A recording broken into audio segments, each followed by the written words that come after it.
I have seen these young children here in the social media that they want to reduce the size of parliament.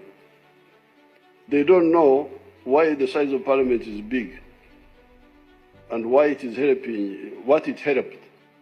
Mr. Museven, I don't want to address you as a president because we think you don't even deserve to be in that position of a president. A person who doesn't have love for his country, a person who doesn't care about the future of Uganda, a person who doesn't care about the well-being of the citizens. I'm sorry, we are sorry, sir, but it's embarrassing to call you a president. Let me go straight to the point. You said that we, the younger people, we don't know what you are talking about. You were trying to lecture us, trying to defend the parliament of Uganda and how good it is to have such a big parliament. But what is the use of the parliament of Uganda right now? It is useless. Those MPs in parliament, they are supposed to represent us. What have they done for Uganda? The parliament you are defending, it is because it is favoring you. It is under your armpit. The Uganda parliament is not working for Uganda. It is working for you. Everything passed in the parliament, it's in your favor, not in the favor of Ugandans. The Uganda parliament is totally useless. It's better you remove it, you abolish it completely. Those MPs will come to the parliament when there is something beneficial to them. The Uganda parliament is bigger than the size of the parliament of India. India has 1 billion population. Uganda, we have 45 million Ugandans. So we, the younger people, you call ignorant. We are more intelligent than you. We are more intelligent than your entire cabinet useless ministers. Why do we have such a big number of parliament? 557 MPs in the parliament. For what reason? What are they doing? And they are getting an abnormal money, taxpayers' money. This is unnecessary expenditure we are talking about. That money can do so many other things. And you yourself, you are using billions and billions of money every day in that set house. With the people around you, you have so many advisors who are supposed to be advising you, but it's unfortunate that you are the one advising them. Every day you are creating new political positions which are not even supposed to be there. That's how taxpayers' money is being misused. You don't have empathy for our country. You don't care. The problem is that your brain is still locked in the past, still stuck in the 70s and 80s. This is 2024. This is a new generation you don't understand. We are not abusive or trying to disrespect you in any way, but this is the fact. This is the reality. At your age, you no longer fit to be in that very sensitive office of a president. Our constitution was very clear. When a person turns 75, he is not allowed to seek for another term in the office. But you scrapped that from the constitution. You removed that from the constitution using parliament. At your age, you are supposed to be in the elderly home where we can take a good care of you, not to be in office at 87 years. Secondly, you talked about roads and you said that these small roads, 2-lane, it's not the problem for the accidents in the country, but you have got the chance to move around the world to see how other countries have progressed, how they have developed. At least by now in Uganda, we would have 4 lanes. Of all the money you have borrowed from China, IMF and other countries, this is what we have delivered for Uganda. This is what we have done for Uganda. These are the substandard roads we have built for Uganda. And the money has been eaten by your people. None of them is in prison. You have moved around the world, but you have failed to admire, to copy and come back and do the same in Uganda. You have failed even to build the capital city, Kampala. It smells, it stinks like toilet. It's very dirty. What are you going to remember about you? How are we going to remember about you? As a dictator or as a person who loved his country? You are sending the army on the streets of Kampala to kill people who are protesting against corruption. You are arresting them, you detaining them, and you also claiming to be against corruption. Now, Mr. Museven, what have you done for Uganda? What have you left behind for Uganda? The whole country is messed up because of you. Very soon you are going to leave. You're going to be no more. This is how you have left the country. This is what you have left behind. Who's going to pay that money you are borrowing every day, that you are doing development, that you are constructing roads? What have you done? Under your leadership, Uganda has moved backwards 100 years. We are advising you, we are encouraging you that please create space for other people. Give a chance for other people to take on our country. It's not too late for you to repent. In the same way, we are reminding you that you do not own Uganda. Uganda is not your property.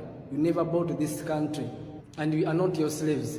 Listen to our demands. Hand over power peacefully to another person, please.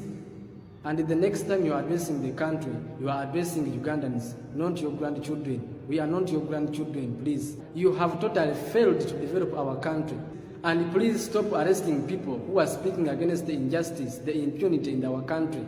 Stop arresting them. Stop intimidating them. Stop abducting the younger people, because we own this country. I don't care. But the president right now, the whole world knows. Even President Museven knows. The president now is Robert Kyagulanyi Ssentamu. The man of all The whole world knows the president of Uganda right now is Robert Ssentamu Kyagulanyi. I repeat. Yes. Even the devil, even Almighty God, they all know it together this time. Yes. That the president is Robert Kyagulanyi Ssentamu. Yes, sir. Whoever lies to the Banyoro next time, neither the devil nor God will forgive that one.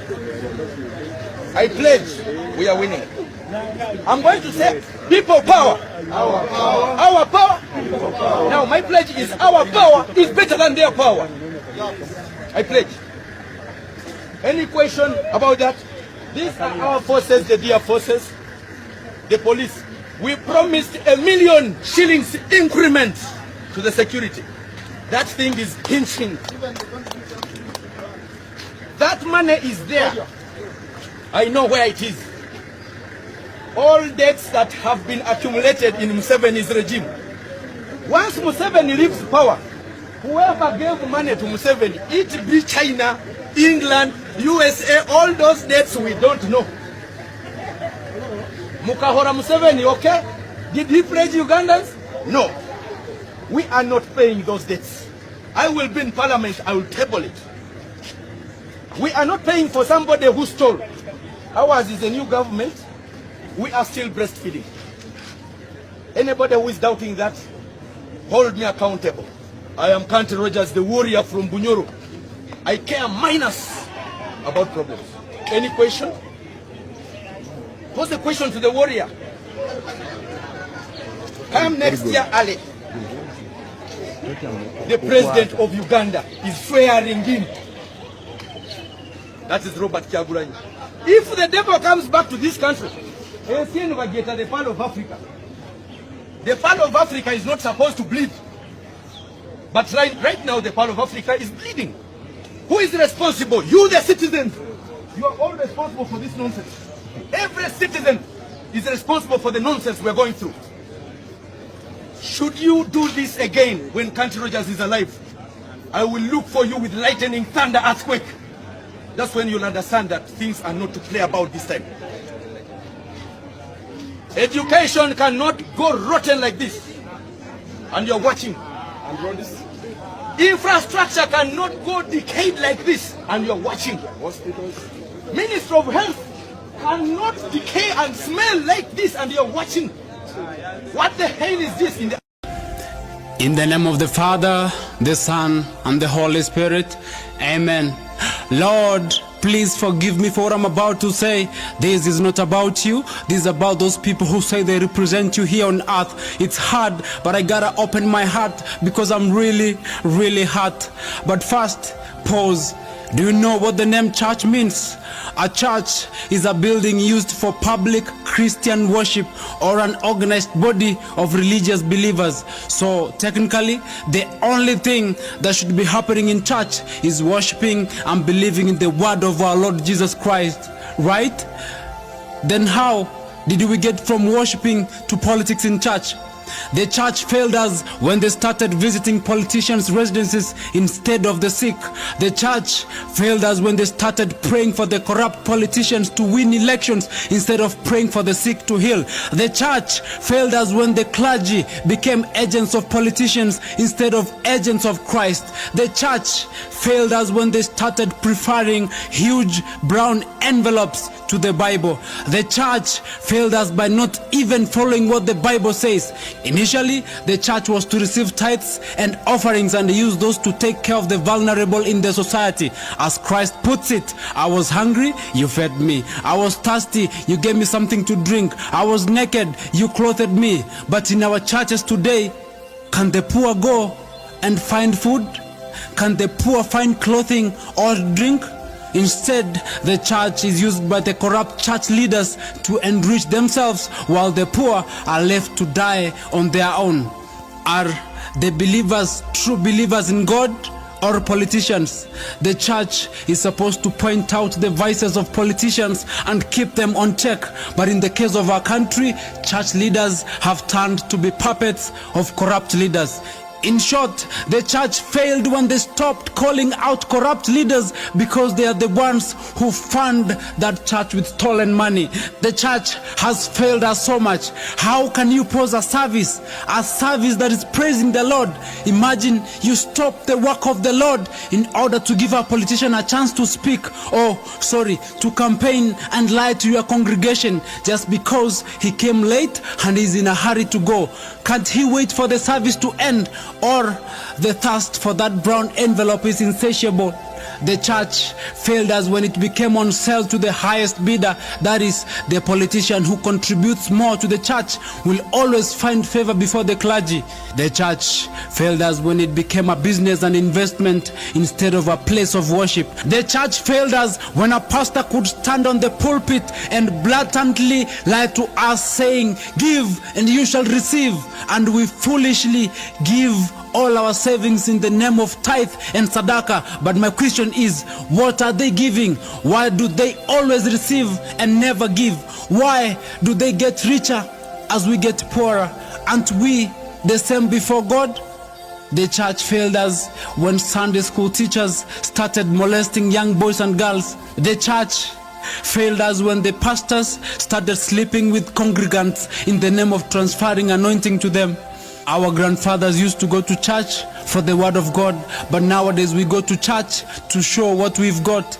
The church was a place of love and compassion, but nowadays it's a place where we show our love of fashion. Maybe we should take the cross out of the church because these church leaders have double-crossed us for so long. The church was the only place we used to find solace, but nowadays it also lies. By the way, what happened to the separation of church and state as enshrined in the 2010 Constitution? The Establishment Clause prohibits all levels of government from either advancing or inhibiting religion, and yet this government is busy impugning this clause as they pretend to partner with corrupt church leaders in prayers to loot this country. The difference between a church and a bar is that in a bar, you can easily find someone to buy you a drink, yet they don't even know your name. While in a pulpit, it is the same people you have known for years, and all they do is receive without giving. You pay them to pray for you to get rich. Sorry, I am wrong. The church hasn't failed. Our church is just a building used for public Christian worship. So, a building cannot fail us.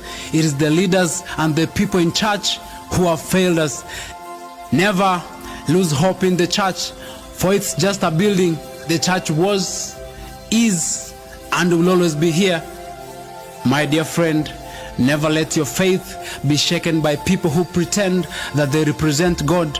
In the real sense, all they represent is their selfish interests. I pray and hope that one day our church will go back to the way it was. No politics, no greediness,